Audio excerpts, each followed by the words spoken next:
건설 현장을 점검하던 한 대기업 회장. 먼지투성이 얼굴로 철근을 나르는 젊은 여성 노동자를 보는 순간 그의 발걸음이 멈췄습니다. 이 느낌은 20년 전 잃어버린 딸의 얼굴이 겹쳐 보였습니다. 작은 손을 내밀며 아빠라고 불렀던 그 목소리. 그리고 여성이 땀을 닦는 순간 그의 눈이 한 곳에 고정되었습니다. 손등에 남은 작은 초승달 모양의 흉터. 그것은 잃어버린 딸에게 있던 것과 똑같은 흉터였습니다. 과연 이것은 우연일까요? 아니면 20년 만에 찾아온 기적일까요? 시작하기 전에 구독과 좋아요 부탁드립니다. 여러분의 작은 관심이 더 좋은 영상을 만드는 힘이 됩니다. 그럼 이야기를 시작하겠습니다. 새벽 6시 서울 외곽의 한 재개발 현장. 시멘트 냄새와 중장비 소리가 뒤섞인 이곳에 한 남자가 천천히 걸음을 옮기고 있었습니다. 강민호 회장. 국내 5대 건설사 중 하나인 대한건설그룹을 이끄는 그는 현장 점검만큼은 반드시 직접 발로 뛰는 것을 원칙으로 삼았습니다. 40년 전 막노동꾼으로 시작해 이 자리까지 올라온 그였기에 현장의 소중함을 누구보다 잘 알고 있었습니다. 회장님, 이쪽 309 진행 상황 보고 드리겠습니다. 현장 소장이 바짝 붙어서 설명을 이어갔지만 강민호의 시선은 이미 다른 곳을 향하고 있었습니다. 저 멀리 철근을 운반하는 작업자들 사이에서 유독 작은 체구의 인물이 눈에 들어왔습니다. 안전모를 깊숙이 눌러쓴 채 묵묵히 일하는 젊은 여성이었습니다. 강민호의 발걸음이 무의식 중에 그쪽으로 향했습니다. 가까이 다가갈수록 묘한 기시감이 가슴 한구석에서 밀려왔습니다. 먼지로 뒤덮인 얼굴이었지만 어딘가 낯익은 느낌이었습니다. 여성은 무거운 철근을 들어올리면서도 쉬지 않고 자신의 일에만 집중하고 있었습니다. 따가운 햇살 아래서도 멈추지 않는 모습이었습니다. 강민호는 그 모습을 지켜보다가 갑자기 가슴 한쪽이 조여오는 걸 느꼈습니다. 이 느낌은 순간 20년 전 기억이 파도처럼 밀려왔습니다. 잃어버린 딸의 얼굴, 아직 어렸던 그 아이의 웃는 모습, 작은 손을 내밀며 아빠라고 불렀던 그 목소리가 희미하게 겹쳐 보였습니다. 강민호는 고개를 저었습니다. 너무 오래된 기억 때문에 착각하는 거겠지. 하지만 그 순간 여성이 자재를 내려놓고 이마에 땀을 닦았습니다. 그리고 강민호의 눈이 그녀의 손등에 고정되었습니다. 작은 초승달 모양의 흉터. 햇빛에 반사되어 선명하게 드러난 그 흉터를 본 순간 강민호의 심장이 격렬하게 뛰기 시작했습니다. 설마. 아니야, 그럴 리가. 딸에게도 똑같은 흉터가 있었습니다. 어렸을 때 유리 파편에 다쳐서 생긴 상처였습니다. 우연이라고 생각하려 했지만 시선을 뗄 수가 없었습니다. 회장님, 회장님. 현장 소장이 무언가 설명하고 있었지만 강민호의 귀에는 전혀 들어오지 않았습니다. 여성은 강민호가 자신을 바라보고 있다는 것도 모른 채 다시 작업으로 향했습니다. 뒷모습마저도 낯설지 않았습니다. 걷는 모습 하나하나가 기억 속 그 아이와 닮아 있는 것 같았습니다. 강민호는 애써 평정심을 되찾으려 했습니다. 현장 점검을 마치고 차에 올랐지만 마음은 계속 그 자리에 머물러 있었습니다. 창밖으로 스쳐 지나가는 풍경도 눈에 들어오지 않았습니다. 오직 그 여성의 얼굴과 손등의 흉터만이 머릿속을 맴돌았습니다. 비서실장. 네, 회장님. 오늘 현장에서 본 여성 작업자. 신상을 조용히 확인해주게. 단 절대 본인이 눈치채지 못하게. 비서실장은 잠시 침묵했다가 차분한 목소리로 답했습니다. 알겠습니다, 회장님. 신중하게 진행하겠습니다. 전화를 끄는 강민호는 창밖을 응시했습니다. 동이 트기 시작하는 하늘이 보였습니다. 가슴 깊은 곳에서 무언가가 조용히 움직이기 시작했습니다. 혹시 라는 희망이었습니다. 20년 만에 찾아온 작은 희망이 강민호의 마음을 크게 흔들고 있었습니다. 집에 도착한 강민호는 서재로 향했습니다. 오래된 앨범을 꺼내 천천히 펼쳤습니다. 먼지가 앉은 표지를 닦아내고 한 장 한 장 넘겼습니다. 아내와 함께 찍은 사진, 갓 태어난 딸의 모습, 조금씩 자라나는 아이의 웃는 얼굴이 차례로 나타났습니다. 아내는 딸을 낳고 얼마 지나지 않아 병으로 세상을 떠났습니다. 그 충격 속에서도 강민호는 딸만은 반드시 지키겠다고 다짐했었습니다. 하지만 갑작스러운 사고로 아이를 잃어버리고 말았습니다. 강민호는 한 장의 사진 앞에서 손을 멈췄습니다. 내 5살쯤 되어 보이는 아이가 환하게 웃고 있는 사진이었습니다. 작은 손을 카메라 쪽으로 뻗은 채 환한 미소를 짓고 있었습니다. 사진 속 아이의 손등에도 희미한 흉터가 보였습니다. 강민호는 사진을 쓰다듬으며 깊은 한숨을 내쉬었습니다. 그날 밤 강민호는 잠을 이룰 수 없었습니다. 침대에 누워서도 계속 그 여성의 모습이 떠올랐습니다. 단순한 착각일까, 아니면 20년간 찾지 못했던 딸이 정말 그 현장에 있었던 걸까? 아니면 오랜 그리움이 만들어낸 환상에 불과한 걸까? 강민호는 천장을 바라보며 끝없이 생각에 잠겼습니다. 같은 시각, 낡은 원룸 빌라. 알람이 울리기도 전에 박서윤은 눈을 떴습니다. 좁은 방 안은 여름인데도 곰팡이 냄새가 배어 있었습니다. 서윤은 몸을 일으켜 세수를 하고 낡아빠진 작업복으로 갈아입었습니다. 거울에 비친 자신의 얼굴은 25이라고는 믿기지 않을 만큼 지쳐 보였습니다. 하지만 멈출 수 없었습니다. 오늘도 현장에 나가야 했습니다. 간단히 물 한 컵으로 아침을 때운 서윤은 집을 나섰습니다. 현관문을 나서는데 우편함에 끼워진 독촉장이 눈에 들어왔습니다. 서윤은 그것을 빼내어 주머니에 구겨 넣었습니다. 또 밀린 공과금이었습니다. 엄마가 남긴 병원비와 생활비 빚이 아직도 산더미처럼 남아 있었습니다. 후. 서윤은 한숨을 삼키고 발걸음을 재촉했습니다. 버스 정류장까지 걸어가는 동안 서윤의 머릿속은 복잡했습니다. 이번 달 월세를 내려면 앞으로 며칠은 더 일해야 했습니다. 그리고 밀린 빚도 조금씩이라도 갚아나가야 했습니다. 엄마 김순자 씨가 돌아가신 지 벌써 3년. 그때 쌓인 병원비가 아직도 서윤의 어깨를 무겁게 짓누르고 있었습니다. 현장에 도착한 서윤은 작업복으로 갈아입고 안전모를 썼습니다. 동료들이 하나둘 모여들고 곧 작업이 시작되었습니다. 무거운 자재를 나르고 철근을 옮기는 일. 남성들도 힘들어하는 작업이었지만 서윤은 이를 악물고 견뎠습니다. 쉬면 그만큼 일당이 줄어들었으니까요. 점심시간이 되어서야 서윤은 겨우 앉을 수 있었습니다. 도시락을 펼쳐 밥을 먹는데 손이 떨렸습니다. 어제부터 몸 상태가 좋지 않았습니다. 열이 있는 것 같았지만 병원에 갈 여유가 없었습니다. 약국에서 해열제나 사 먹으면 괜찮겠지. 서윤은 스스로에게 그렇게 말했습니다.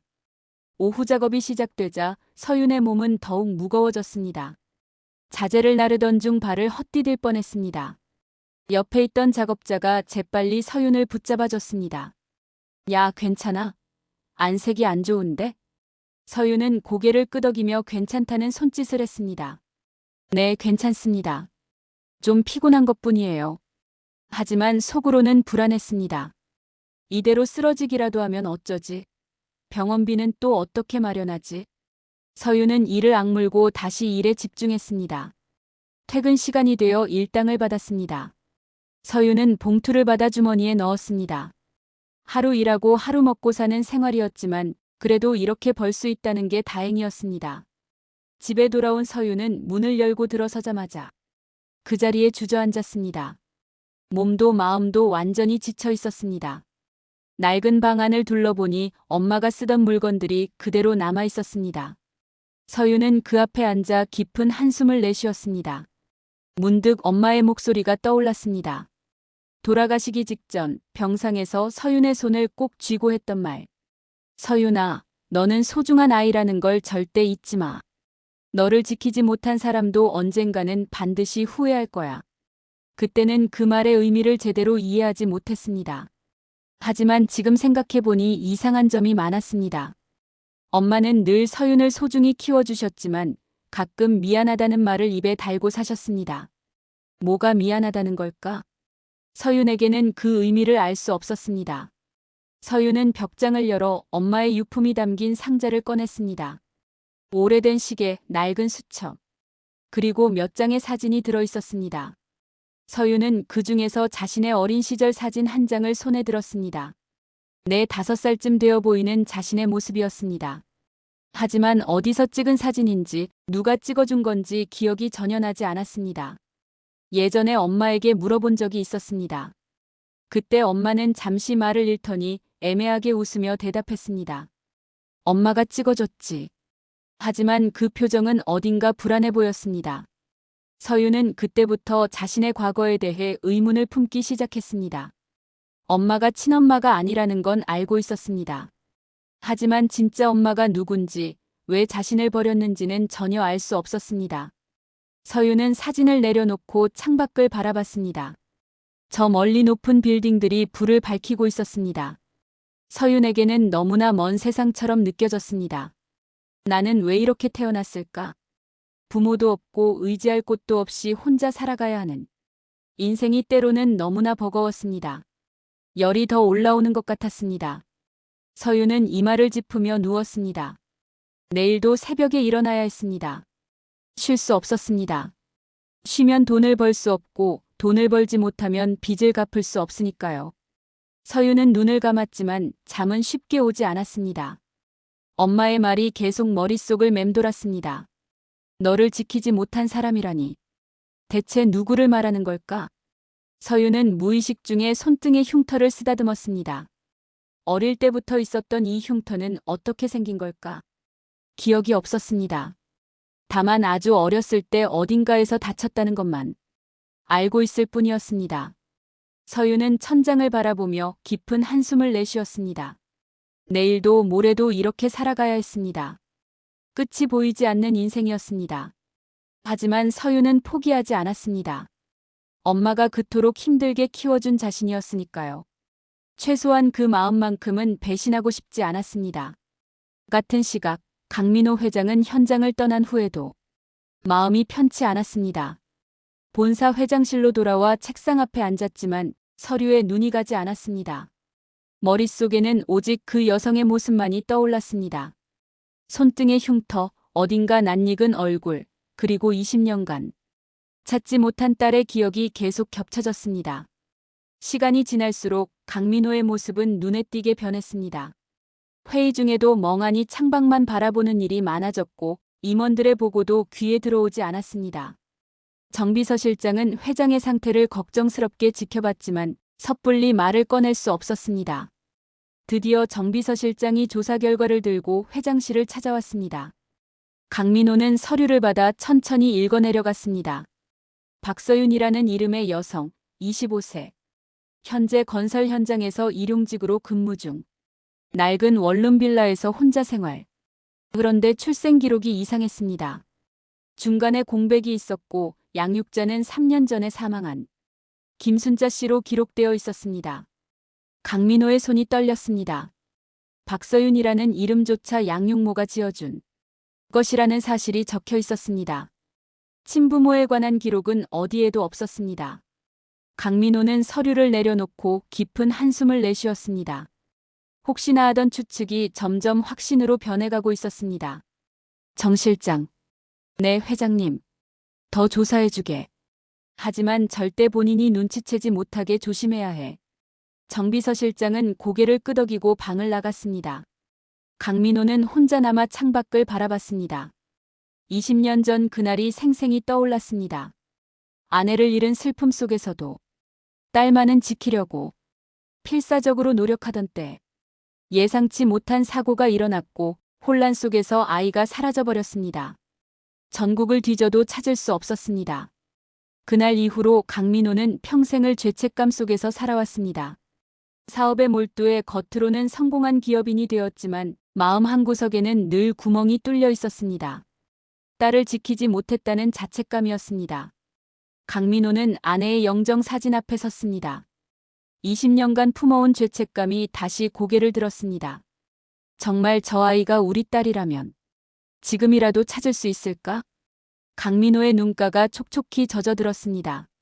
며칠 후 대한건설그룹 본사에서 강민호 회장은 책상 앞에 앉아 정비서 실장의 추가 보고서를 기다리고 있었습니다. 밤을 새워가며 박서윤에 대한 자료를 검토했지만 여전히 확실한 증거가 필요했습니다. 그때 회장실 문이 열렸습니다. 하지만 들어온 사람은 정비서 실장이 아니었습니다. 최인석 부회장을 비롯한 몇몇 이사들이었습니다. 그들의 표정은 심상치 않았습니다. 회장님. 선두에 선 최인석 부회장이 차갑게 입을 열었습니다. 최근 이상한 소문이 돌고 있습니다. 강민호의 눈빛이 날카로워졌습니다. 비밀리에 진행하던 조사가 새어나간 것입니다. 무슨 소문 말인가? 회장님께서 개인적인 일로 회사 자원을 사용하고 계시다는. 또 다른 이사가 테이블 위에 서류 몇 장을 내려놓았습니다. 건설 현장 작업자의 신원조사, 주민등록 열람. 이 모든 것이 회사 명의로 진행되고 있습니다. 개인적인 일이라면 회사와 분리해서 처리하셔야 하지 않겠습니까? 강민호는 이를 악물었습니다. 최인석 부회장은 예전부터 강민호의 경영 방침에 불만을 품고 있었습니다. 주식도 상당 부분 확보한 상태였죠. 이번 일은 그들에게 좋은 빌미가 된 것입니다. 내가 무엇을 하든 그건 내 권한 범위 안의 일이네. 강민호가 단호하게 말했지만 이사들은 물러서지 않았습니다. 회장님, 요즘 회사 실적도 좋지 않은 상황에서 이렇게 사적인 일에 몰두하시면 주주들이 가만히 있지 않을 겁니다. 최인석 부회장이 냉소를 띠며 말했습니다. 게다가 그 여성이 정말 회장님 따님이라는 보장도 없지 않습니까? 혹시 사기꾼이라면 어떻게 하실 겁니까? 강민호의 가슴이 답답해졌습니다. 그들의 말이 완전히 틀린 것은 아니었습니다. 아직 확실한 증거가 없었고 착각일 가능성도 있었습니다. 하지만 강민호의 마음은 이미 기울어져 있었습니다. 자네들의 걱정은 고맙네만 이 일은 내가 책임지고 처리하겠네. 이사들은 불만스러운 표정으로 회장실을 나갔습니다. 강민호는 홀로 남아 깊은 생각에 잠겼습니다. 회사를 위해서라면 이 일을 포기해야 했습니다. 하지만 딸을 찾을 수 있는 마지막 기회일지도 모릅니다. 양심과 현실 사이에서 강민호는 흔들리고 있었습니다. 같은 시각 건설 현장에서 서윤은 오늘도 어김없이 새벽부터 일을 시작했습니다. 하지만 며칠 전부터 현장 분위기가 이상했습니다. 현장 소장이 서윤을 불렀습니다. 표정이 좋지 않았습니다. 박서윤. 네, 소장님.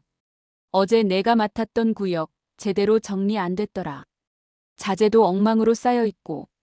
서윤은 놀랐습니다. 분명 정리하고 퇴근했는데. 그건 여자라고 봐주는 거 아니야. 이런 식이면 내일부터 나오지 마. 주변 작업자들의 시선이 따갑게 느껴졌습니다. 서윤은 고개를 숙였습니다. 몸 상태가 안 좋아서 실수를 한 건지 아니면 누군가 일부러 어질러 놓은 건지 알 수 없었습니다. 하지만 변명할 여유가 없었습니다. 죄송합니다. 다시 정리하겠습니다. 서윤은 그 구역으로 가서 다시 자재를 정리하기 시작했습니다. 무거운 철근을 옮기는데 눈앞이 아찔했습니다. 잠깐 쉬고 싶었지만 주변의 차가운 시선이 느껴졌습니다. 서윤은 이를 악물고 작업을 계속했습니다. 점심시간이 되었을 때 서윤은 구석진 곳에 혼자 앉아 도시락을 펼쳤습니다. 동료들은 조금 떨어진 곳에서 웃으며 이야기를 나누고 있었습니다. 아무도 서윤에게 말을 걸지 않았습니다. 여자라는 이유만으로 그리고 실수를 했다는 이유만으로 서윤은 따돌림을 당하고 있었습니다. 밥을 먹는데 또 기침이 나왔습니다. 목이 아프고 숨쉬기도 힘들었습니다. 서윤은 물을 마시며 가까스로 기침을 억눌렀습니다. 하지만 몸은 점점 한계에 다가가고 있었습니다. 오후 작업 중 결국 사고가 터졌습니다. 서윤이 철근을 옮기던 중 그만 손에서 놓쳐버렸습니다. 쿵. 철근이 바닥에 떨어지며 큰 소리가 났습니다. 다행히 다친 사람은 없었지만 현장 소장이 달려왔습니다. 뭐 하는 거야? 사고 나면 어쩌려고. 서윤은 아무 말도 할 수 없었습니다. 그저 고개를 숙이고 사과할 뿐이었습니다. 주변 작업자들의 눈빛이 차가웠습니다. 누군가 작게 중얼거리는 소리가 들렸습니다. 역시 여자한테는 무리야 이런 일은. 서윤의 가슴이 찢어질 것 같았습니다. 억울함과 분함이 동시에 밀려왔습니다. 하지만 아무것도 할 수 없었습니다. 그저 견뎌야만 했습니다. 퇴근 시간이 되어 일당을 받을 때 현장 소장이 차갑게 말했습니다. 오늘 실수한 것 때문에 일당에서 깎았어. 다음에 또 이런 일 있으면 그때는 진짜 나오지 마. 서윤은 얇아진 봉투를 받아 주머니에 넣었습니다. 눈물이 날 것 같았지만 참았습니다. 이 사람들 앞에서 약한 모습을 보이고 싶지 않았습니다. 그날 밤 강민호 회장은 서재에서 홀로 시간을 보냈습니다. 아내의 영정 앞에 앉아 오랜 시간 생각에 잠겼습니다. 20년간 딸을 찾지 못한 채 살아온 세월이 너무나 길었습니다. 지금이라도 찾을 수 있다면 어떤 대가를 치르더라도 포기할 수 없었습니다. 새벽이 되어서야 강민호는 결심을 굳혔습니다. 정비서 실장에게 전화를 걸었습니다. 정 실장, 조사를 계속하게. 더 정확한 증거를 찾아야 해. 회장님, 이 사진들이 반발하고 있습니다. 이대로 가면 회사 경영에 차질이 생길 수 있습니다. 강민호는 단호하게 고개를 저었습니다. 상관없네. 이 일만큼은 포기할 수 없어. 하지만 그 결정은 예상보다 큰 파장을 일으켰습니다. 최인석 부회장은 임시 주주총회를 소집하겠다며 압박해왔고 임원들 사이에서는 회장의 판단력을 의심하는 목소리가 나오기 시작했습니다. 회사 분위기가 급격히 나빠져 갔습니다. 강민호는 점점 고립되어 갔습니다. 오랫동안 함께 일해온 측근들조차 하나둘씩 거리를 두기 시작했습니다. 회의 때마다 싸늘한 시선이 느껴졌고 강민호의 지시는 예전처럼 신속하게 실행되지 않았습니다. 어느 날 저녁 강민호는 텅 빈 사무실에 홀로 남아 있었습니다. 창밖에는 도시의 불빛이 반짝이고 있었지만 그에게는 쓸쓸하기만 했습니다. 회사를 지키기 위해 딸을 포기해야 하나? 아니면 딸을 찾기 위해 모든 것을 잃어도 괜찮은가? 강민호는 아내의 사진을 꺼냈습니다. 환하게 웃고 있는 아내의 모습이 보였습니다. 당신이라면 뭐라고 했을까? 대답은 돌아오지 않았습니다. 강민호는 사진을 가슴에 안고 깊은 한숨을 내쉬었습니다. 선택의 순간이 다가오고 있었습니다. 그리고 그 선택이 어떤 결과를 가져올지 강민호는 알 수 없었습니다. 어둠 속에 홀로 남겨진 강민호의 뒷모습은 쓸쓸하기만 했습니다. 20년간 꿈꿔온 재회가 이토록 힘든 싸움이 될 줄은 몰랐습니다. 하지만 강민호는 물러서지 않았습니다. 딸을 찾기 위해서라면 모든 것을 걸 각오가 되어 있었습니다. 설령 그 대가가 자신이 평생 쌓아온 모든 것을 잃는 것이라 해도. 집으로 돌아가는 길은 유난히 길게 느껴졌습니다. 서유는 비틀거리며 걸었습니다. 몸도 마음도 완전히 지쳐버렸습니다. 낡은 원룸문을 열고 들어서자마자 더 이상 견딜 수 없었습니다. 서유는 그 자리에 주저앉아 목 놓아 울었습니다. 왜 나만 이렇게 힘든 거야? 부모도 없고 의지할 곳도 없는 자신이 너무나 비참했습니다. 한참을 울고 난 후 서유는 천천히 몸을 일으켰습니다. 눈물을 닦고 주변을 둘러보니 벽장문이 조금 열려 있었습니다. 바람에 흔들려 열린 것 같았습니다. 서유는 일어나서 문을 닫으려고 했습니다. 그때 바닥에 떨어진 종이 한 장이 눈에 들어왔습니다. 엄마의 유품 상자에서 떨어진 것 같았습니다. 서유는 그 종이를 주워들었습니다. 오래된 봉투였습니다. 겉봉에는 서윤에게라고 적혀 있었습니다. 날짜를 보니 20년 전의 것이었습니다. 서윤의 심장이 격렬하게 뛰기 시작했습니다. 이런 편지가 있었다는 걸 몰랐습니다. 떨리는 손으로 봉투를 열었습니다. 안에서 누렇게 바랜 편지지가 나왔습니다. 엄마의 글씨였습니다. 서윤은 천천히 읽기 시작했습니다. 서윤아, 이 편지를 읽을 때쯤이면 엄마는 아마 이 세상에 없겠지. 미안하다. 너에게 꼭 전해야 할 진실이 있었는데 끝내 입 밖에 꺼내지 못했구나. 사실 너는 아주 부유한 집안의 소중한 딸이었단다. 내 진짜 어머니는 너를 무척 사랑했지만 끝까지 지켜주지 못했어. 나는 20년 전 혼란 속에서 너를 발견했어. 울고 있는 내가 너무나 불쌍해서 그냥 지나칠 수가 없었단다. 잘못된 일인 줄 알면서도 너를 데려와 버렸어. 너를 행복하게 해주고 싶었는데 가난한 나는 내게 좋은 환경을 만들어주지 못했구나. 정말 미안하다, 서윤아. 내 손등에 있는 초승달 모양의 흉터. 그건 내가 태어난 집에서 어렸을 때 다친 거라고 들었어. 그 흉터가 언젠가 너를 증명해 줄 거야. 서윤아, 너는 소중한 아이라는 걸 절대 잊지 마. 너를 지키지 못한 사람도 언젠가 후회할 거야. 그리고 언젠가는 너를 찾으러 올지도 몰라. 그때 내가 결정해라. 용서할지 말지는 내 몫이야. 엄마가 사랑한다, 서윤아. 서윤의 손에서 편지가 떨어졌습니다. 충격으로 한동안 말이 나오지 않았습니다. 자신은 버려진 아이가 아니었습니다. 잃어버린 아이였던 것입니다. 부유한 집안의 소중한 딸이었다니. 그게 대체 무슨 의미일까? 서윤은 바닥에 떨어진 편지를 다시 집어들었습니다. 뒷면에는 더 많은 글자가 적혀 있었습니다. 너를 찾는 사람이 있을지도 몰라. 하지만 엄마는 너무 무서웠어. 너를 빼앗길까봐. 이기적인 엄마를 용서해다오. 내 손등의 흉터, 그것이 너를 증명해 줄 거야.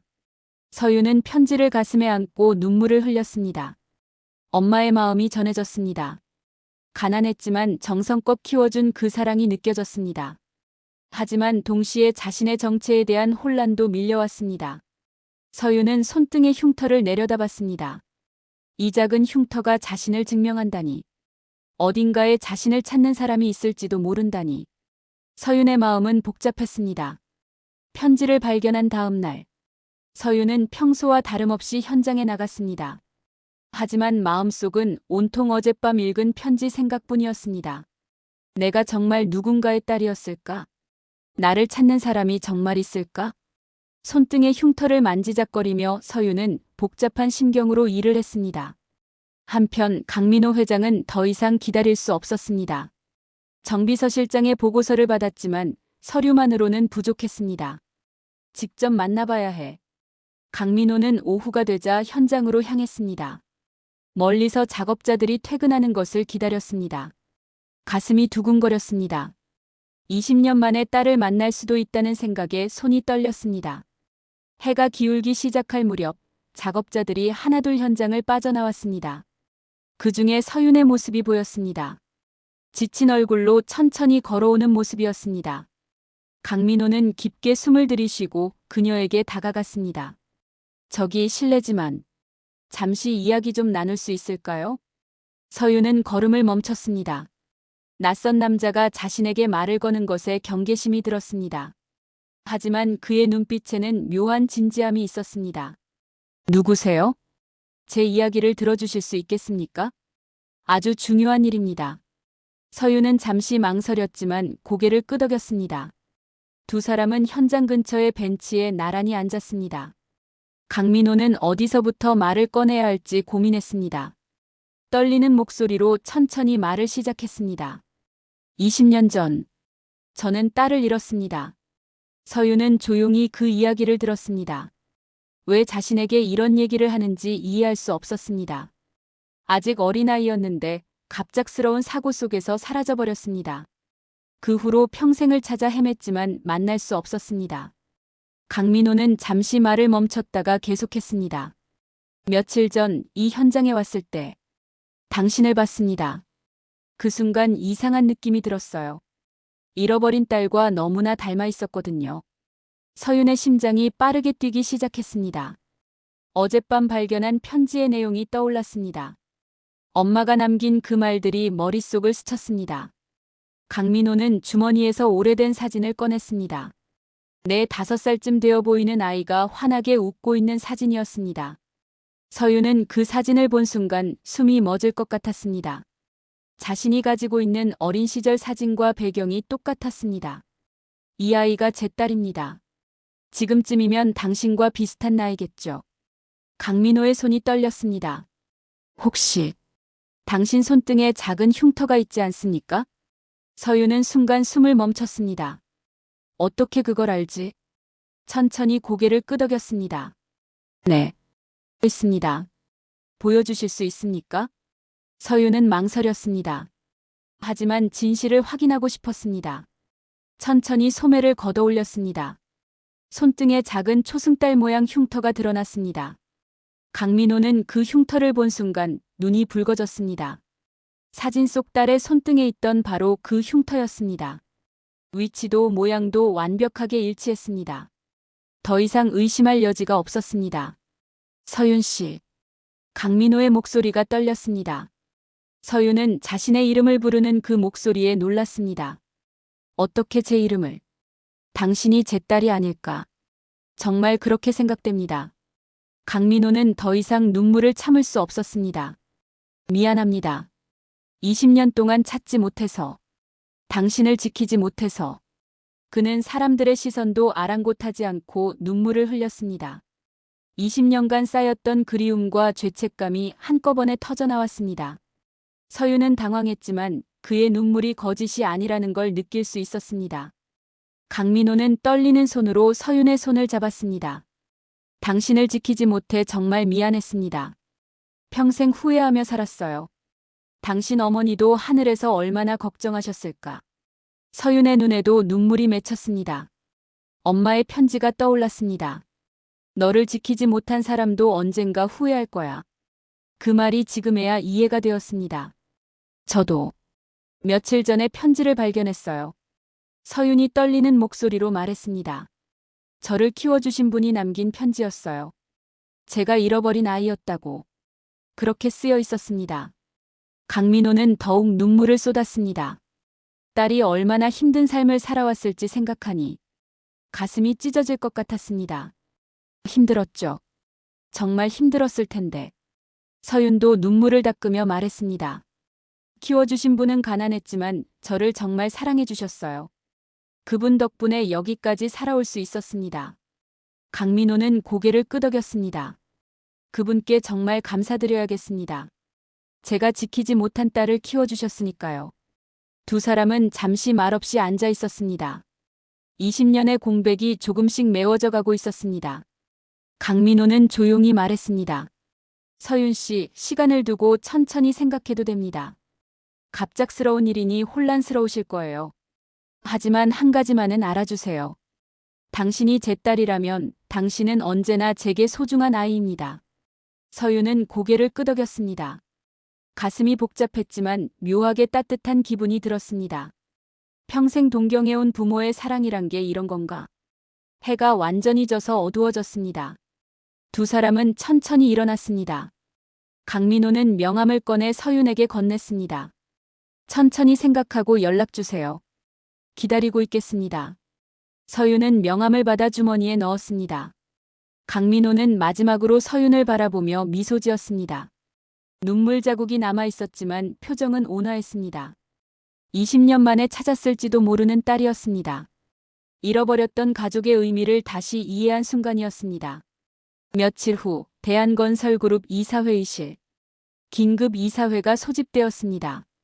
강민호 회장이 자리에 앉자 최인석 부회장이 냉랭한 목소리로 말했습니다. 회장님, 그 여성을 직접 만나셨다고 들었습니다. 강민호는 담담하게 대답했습니다. 그렇습니다. 그래서 확신하십니까? 그 여성이 정말 따님이라고요? 손등의 흉터가 일치합니다. 그리고 출생 기록의 공백 시기도 실종 시기와 맞아떨어집니다.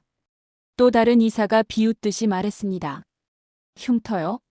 그런 건 얼마든지 만들 수 있습니다. 출생 기록도 조작할 수 있고요. 서윤이 사기꾼 취급을 받는 것에 강민호는 고개를 숙였습니다. 자신 때문에 딸이 이런 의심을 받고 있다는 게 부끄러웠습니다. DNA 검사를 하겠습니다. 그러면 모든 의심이 사라질 겁니다. 이사들은 서로 눈빛을 교환했습니다. 한 이사가 차가운 미소를 지으며 말했습니다. 좋습니다. 하지만 결과가 나올 때까지 그 여성에게 어떤 법적 권한도 주지 마십시오. 강민호는 고개를 끄덕였습니다. 알겠습니다. 강민호의 호출로 회의실 밖에서 기다리고 있던 서윤은 안에서 들려오는 대화를 들을 수 있었습니다. 나 때문에 저분이 저런 일을 겪고 계시는구나. 강민호가 뒤따라 나왔습니다. 서윤의 어깨에 손을 얹었습니다. 미안합니다. 저 사람들이 너무 심했어요. 서윤은 눈물을 닦으며 말했습니다. 아니요. 저는 아무것도 원하지 않았어요. 그저 진실을 알고 싶었을 뿐인데 이렇게까지 될 줄은. 강민호는 서윤을 위로했습니다. DNA 검사를 하면 모든 게 해결될 겁니다. 조금만 더 참아주세요. 며칠 후 DNA 검사가 진행되었습니다. 결과가 나오기까지 일주일이 걸렸습니다. 그 일주일 동안 서윤은 지옥 같은 시간을 보냈습니다. 회사 주변에서는 온갖 소문이 퍼졌습니다. 서윤이 돈을 노리고 접근한 사기꾼이라는 소문까지 돌았습니다. 건설 현장 동료들도 서윤을 이상한 눈으로 바라보기 시작했습니다. 현장 소장은 서윤에게 당분간 쉬라고 했습니다. 소문이 좋지 않아서 당분간 나오지 않는 게 좋겠어. 서윤은 집에 틀어박혀 결과를 기다렸습니다. 불안과 두려움 속에서 하루하루를 보냈습니다. 강민호 역시 초조하게 결과를 기다렸습니다. 마침내 결과가 나왔습니다. 강민호는 봉투를 받아 천천히 뜯었습니다. 친자관계 일치율 99.99%. 강민호의 얼굴에 안도의 표정이 떠올랐습니다. 즉시 서윤에게 전화를 걸었습니다. 서윤 씨, 결과가 나왔습니다. 우리 정말 부녀지간입니다. 전화기 너머로 서윤의 흐느끼는 소리가 들렸습니다. 정말인가요? 네, 이제 확실합니다. 당신은 제 딸입니다. 두 사람은 전화기를 잡은 채 한동안 말을 잇지 못했습니다. 20년 만에 찾은 가족. 기적 같은 재회였습니다. 다시 이사회가 소집되었습니다. 이번에는 의학 전문가도 동석했습니다. 강민호는 검사 결과를 테이블 위에 놓았습니다. DNA 검사 결과입니다. 친자 관계가 확실히 증명되었습니다. 이사들의 표정이 굳어졌습니다. 하지만 최인석 부회장은 끝까지 의심했습니다. 검사기관의 신뢰성은 확인하셨습니까? 요즘은 돈만 주면 결과를 조작하는 곳도 있다던데요. 그 순간 의학 전문가가 서류를 펼쳤습니다. 제가 직접 감정을 감독했습니다. 조작의 여지는 전혀 없습니다. 이사들은 말문이 막혔습니다. 강민호는 추가 서류를 꺼냈습니다. 그리고 이것은 20년 전 병원 기록입니다. 서윤 씨 손등의 흉터와 당시 실종된 제 딸의 상처 기록이 완벽하게 일치합니다. 서류에는 흉터의 위치, 크기, 모양이 상세히 기록되어 있었습니다. 의학 전문가가 설명을 덧붙였습니다. 흉터의 특징적인 패턴까지 일치합니다. 이것은 우연이 아닙니다. 강민호는 마지막으로 오래된 사진 한 장을 꺼냈습니다. 어린 서윤이 찍힌 사진이었습니다. 그리고 서윤이 가지고 있던 사진을 나란히 놓았습니다. 같은 장소, 같은 시간에 찍은 사진이었습니다. 이 사진은 제 집에서 찍은 것입니다. 배경의 샹들리에와 대리석 바닥 모두 일치합니다. 이사들은 더 이상 반론할 수 없었습니다. 증거가 너무나 명확했습니다. 침묵이 회의실을 감쌌습니다. 그때 정비서실장이 급히 들어왔습니다. 몇 장의 서류를 강민호에게 건넸습니다. 강민호는 서류를 보고 차갑게 웃었습니다. 재미있는 사실을 발견했습니다. 여러분이 최근 제 주식을 몰래 사모으고 계셨군요. 제 경영권을 빼앗으려던 계획이었습니까? 이사들의 얼굴이 하얗게 질렸습니다. 강민호는 계속 말했습니다. 서윤 씨를 사기꾼으로 몰아 저를 흔들고 그 틈에 경영권을 장악하려 했던 거죠. 하지만 모든 게 밝혀졌습니다. 선두에 앉아있던 최인석 부회장이 떨고 있었습니다. 변명할 말을 찾을 수 없었습니다. 강민호는 단호하게 선언했습니다. 오늘자로 여러분의 이사직을 해임합니다. 법적 책임도 묻겠습니다. 상황이 완전히 역전되었습니다. 이사들은 무너진 표정으로 회의실을 빠져나갔습니다. DNA 검사 결과가 나온 후 며칠이 지났습니다. 서윤은 여전히 혼란스러웠습니다. 과학적으로는 증명되었지만 마음으로 받아들이기는 쉽지 않았습니다. 20년을 가난하게 살아온 자신이 대기업 회장의 딸이라는 사실이 현실처럼 느껴지지 않았습니다. 강민호는 서윤을 재촉하지 않았습니다. 며칠에 한 번씩 안부를 묻는 문자만 보낼 뿐이었습니다. 서윤에게 시간이 필요하다는 걸 알았기 때문입니다. 하지만 강민호의 마음은 조급했습니다. 20년 만에 찾은 딸을 다시 잃을지도 모른다는 두려움이 있었습니다. 회사에서는 이사진 교체 절차가 진행되고 있었습니다.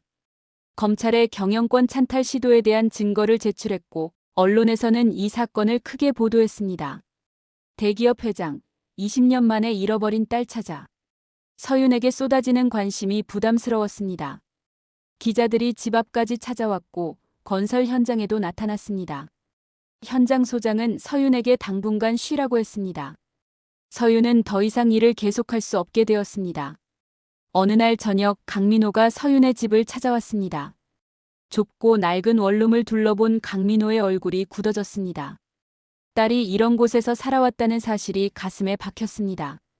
서윤 씨, 조금 이야기 나눌 수 있을까요? 두 사람은 작은 테이블을 사이에 두고 마주 앉았습니다. 강민호는 조심스럽게 입을 열었습니다. 당신의 마음을 이해합니다. 갑작스러운 일이라 받아들이기 힘들겠죠. 하지만 저는 진심입니다. 서윤은 고개를 숙인 채 대답했습니다. 알고 있어요. 그런데 저는 평생을 가난하게 살았어요.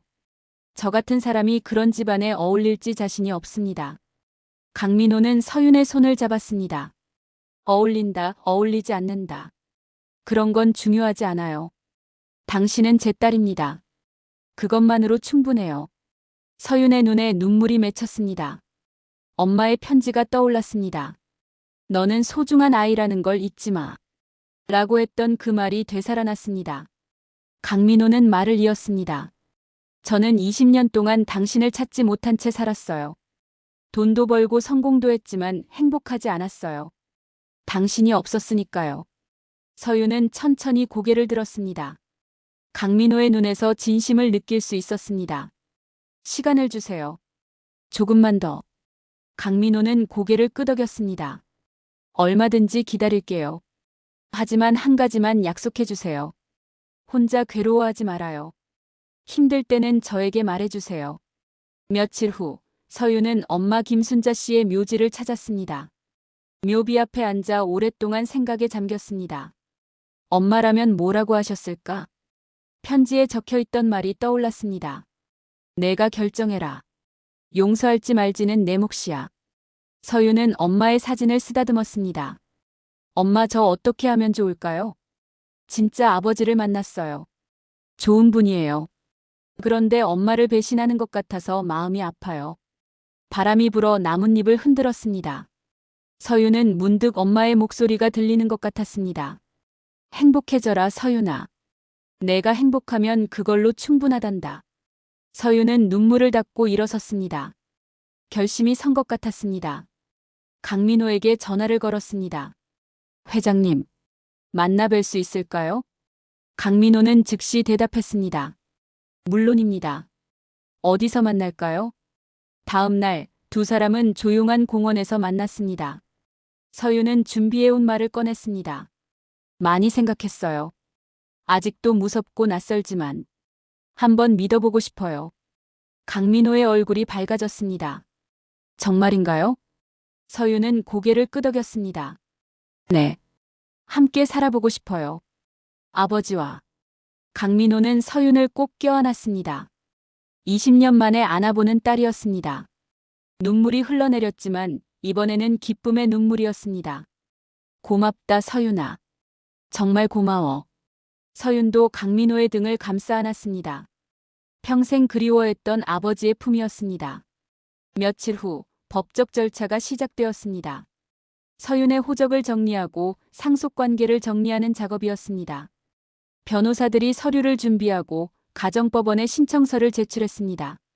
복잡한 절차였지만 강민호는 하나하나 꼼꼼히 처리했습니다.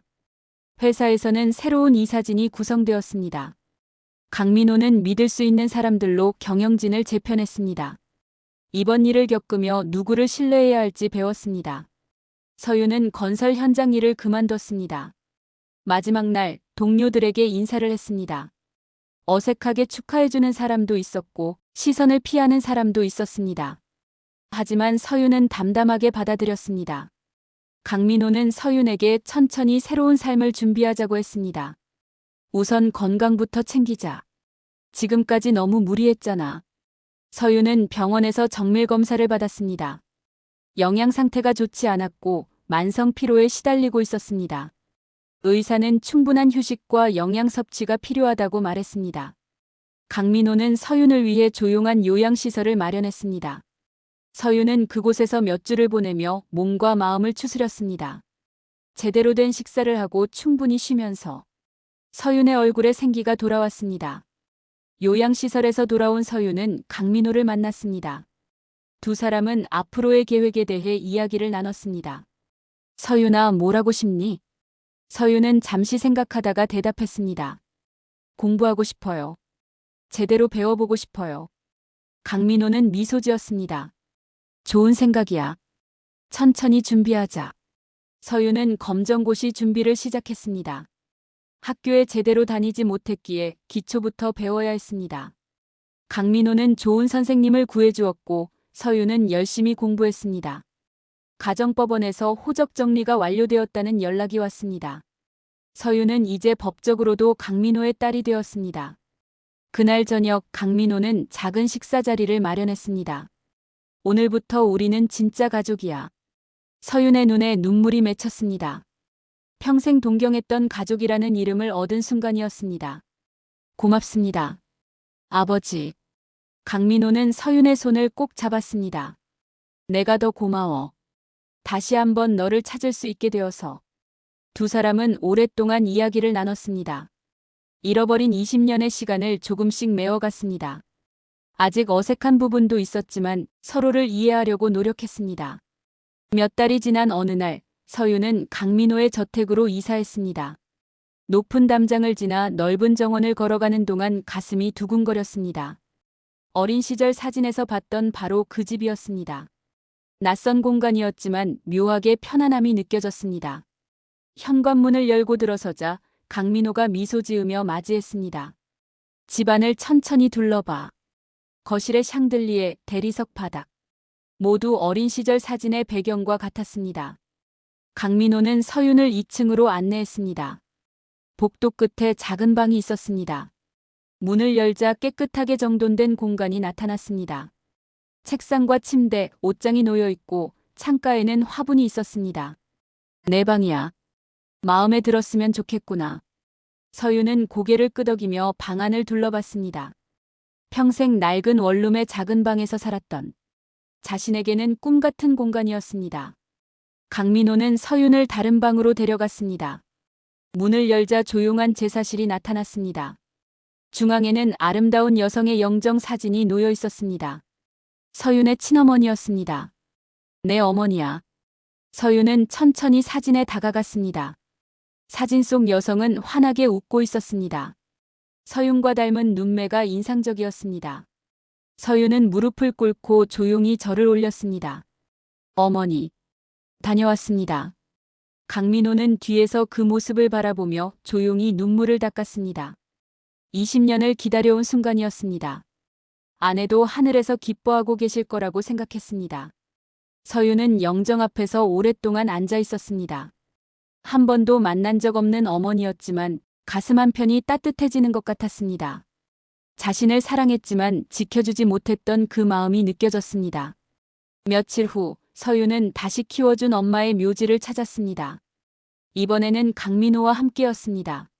묘비 앞에 선 강민호는 깊이 절을 올렸습니다. 고맙습니다. 제가 지키지 못한 딸을 키워주셔서. 서윤은 키워준 엄마의 사진을 보며 말했습니다. 엄마, 저 이제 괜찮아요. 진짜 가족을 찾았어요. 하지만 엄마는 절대 잊지 않을게요. 엄마가 키워주셨기에 지금의 제가 있는 거니까요. 바람이 불어 나뭇잎을 흔들었습니다. 두 사람은 한참을 그 자리에 서 있었습니다. 가난했지만 사랑으로 키워준 그 은혜를 평생 잊지 않겠다고. 서윤은 다짐했습니다. 시간이 흘렀습니다. 서윤은 검정고시에 합격했습니다. 강민호는 작은 파티를 열어 축하했습니다. 서윤의 얼굴에는 자신감이 생겨나고 있었습니다. 스스로 무언가를 이뤄냈다는 성취감이 느껴졌습니다. 강민호는 서윤에게 회사 일을 조금씩 가르치기 시작했습니다.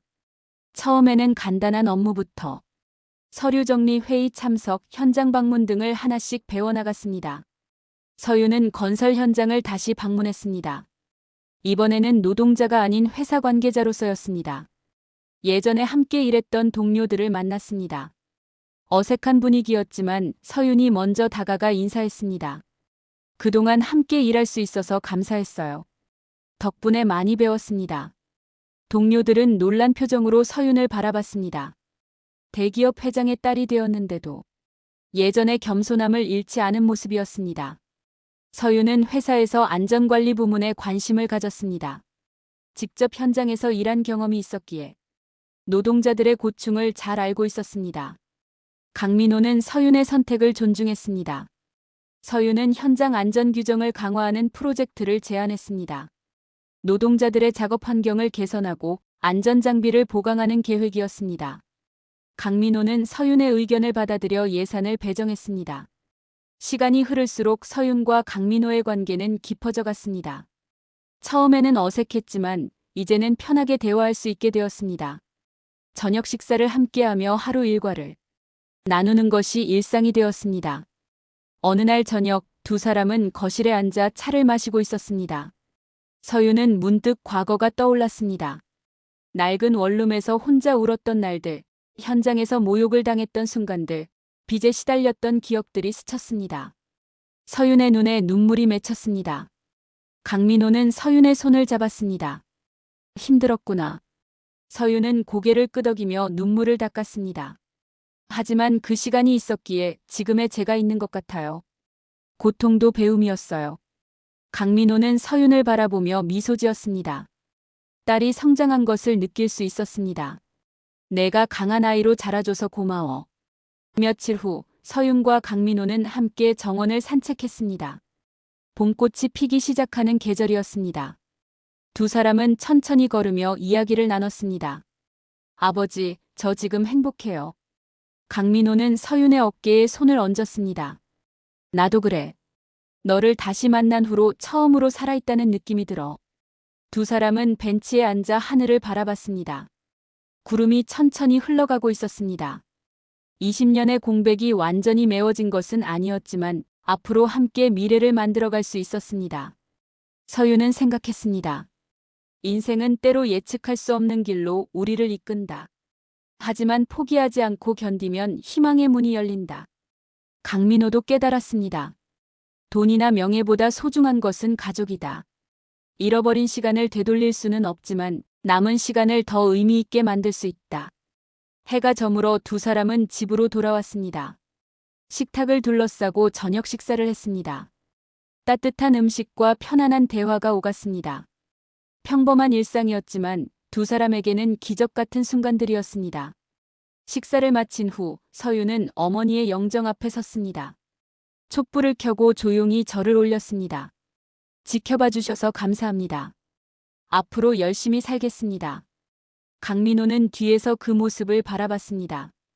아내도 분명 기뻐하고 있을 거라고 생각했습니다. 20년 만에 이뤄진 가족의 재회였습니다. 밤이 깊어지고 두 사람은 각자의 방으로 향했습니다. 서윤은 창가에 서서 밤하늘을 바라봤습니다. 별들이 반짝이고 있었습니다. 이제 더 이상 외롭지 않았습니다. 서윤에게는 돌아갈 집이 있었고 기다려주는 가족이 있었습니다. 진실은 때로 오랜 시간이 걸리더라도 결국 밝혀집니다. 포기하지 않고 견디는 사람에게는 희망이 찾아옵니다. 강민호 회장은 20년을 기다려 딸을 찾았습니다. 박서윤은 고난 속에서도 포기하지 않고 버텨냈습니다. 그리고 두 사람은 운명적으로 다시 만났습니다. 가족이란 무엇일까요? 피로 이어진 관계만이 가족은 아닙니다. 서윤을 키워준 양육모 김순자 씨도 진정한 가족이었습니다. 그리고 20년 만에 재회한 아버지 강민호도 이제 진정한 가족이 되었습니다. 여러분도 혹시 힘든 시간을 보내고 계신가요? 그렇다면 기억해 주세요. 어둠이 길수록 새벽은 더 밝게 찾아온다는 것을. 오늘의 이야기는 여기까지입니다. 이 영상이 여러분께 작은 위로와 희망이 되었기를 바랍니다. 댓글로 여러분의 생각을 나눠주세요. 구독과 좋아요는 더 좋은 이야기를 만드는 힘이 됩니다. 시청해주셔서 감사합니다.